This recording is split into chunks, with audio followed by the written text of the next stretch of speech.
നിന്റെ ആരാടാ ദുബായിലുള്ളത്? ഇടക്കിടക്ക് കത്ത് വരുന്നുണ്ടല്ലോ. നമുക്കുണ്ട് സാറേ ദുബായിലൊക്കെ ഫ്രണ്ട്സുകള്. എനിക്കുണ്ടപ്പോ നിനക്കുണ്ട് ദുബായിൽ ഫ്രണ്ട്സ്. എനിക്കാരുമില്ല. നിന്നോട് ചോദിച്ചില്ല. അല്ല, ചോദിച്ചാൽ തന്നെ പറയാൻ ആരുമില്ലെന്ന്. പ്രിയപ്പെട്ട എന്റെ ഉണ്ണിക്ക് ഞാൻ ഗോപികയുടെ കൊരങ്ങച്ചൻ, കൊച്ചച്ചൻ. ചീലമ്പ ചെയ്തിയായിരിക്കും കുത്തേ.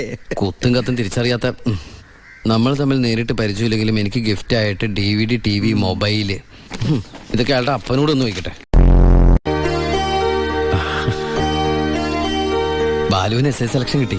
അവൻ ട്രെയിനിങ്ങിന് ചേർന്നു. ബെസ്റ്റ്. ആദ്യത്തെ പോസ്റ്റിംഗ് ഈ ജയിലിലും ആയിരിക്കണം. അയ്യോ, അങ്ങനെയൊക്കെ സംഭവിക്കൂ? പറയാൻ പറ്റില്ല. നിന്റെ ബെസ്റ്റ് ടൈം അല്ലേ, ചിലപ്പോ അങ്ങനെ സംഭവിച്ചേക്കാം. വിമാനത്തിന് ഓട്ടയുണ്ടോ? അങ്ങനെ എനിക്ക് ഇത് ആര് പൊട്ടിച്ചു? അല്ല, ഈ പൈലറ്റുമാര് വെറുതെ ഇരിക്കുമ്പോ എങ്ങനെ വായിച്ചു? റെസ്പോൺസിബിലിറ്റി ഇല്ലാത്ത തെണ്ടികൾ, അന്യരുടെ കത്ത് വായിക്കുന്ന പട്ടികൾ. അല്ല, DVD, TV, മൊബൈൽ, ഇതിപ്പോ എന്റെ കൈ കിട്ടിയ ഇല്ലെങ്കിലോ? ഞാൻ ഈ സാധനങ്ങൾ പ്രതീക്ഷിച്ചിരിക്കില്ലേ? ഏതായാലും ഞാൻ ഇതൊന്നും കൂടി പോസ്റ്റ് ചെയ്യാൻ പോയത്. ഡോണ്ട് ഓപ്പൺ പൈലറ്റ് കൂടി പുറത്ത് എഴുതിക്കോ. അതെന്തിനാ? ഇല്ലെങ്കിൽ ഇനിയും പൊട്ടിച്ച് വായിച്ചാലോ?